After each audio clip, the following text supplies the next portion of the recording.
kun ga Elon Musk shine mai kuɗin duniya na farko, ni ne na biyu.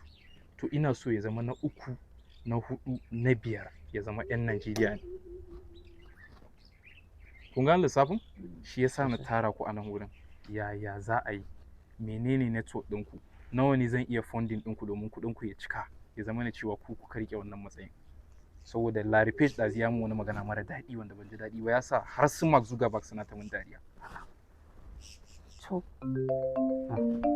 Allah, excuse me. Sai da na ce a kashe waya. Sorry. Sai da na ce a kashe waya. Hello? Saboda important meeting. Manaja ina ji. Inna lillahi. Garin yaya? Wa ya mutu?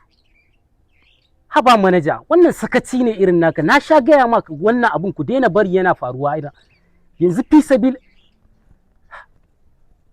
Waye me ya faru? Wa ya mutu? Wa ya mutu? Asara ne nayi. Asara? Asara. Yanzu manaja yake kira na mun samu asaran biliyan 5 a kamfani. Biliyan 5? Biliyan 5 yanzu ne ya kira ni. Yanzu. Gashi na abin da yake gaya mu kuma laifin shi ne. Yanzu kai saboda biliyan 5 ne shine katse mana mitin? A tajirin Mansur ka ji abin da yake faɗa. Wani abun kunya da Allah. To. Saboda 5 biliyan naira ka zo kana ta tada shi.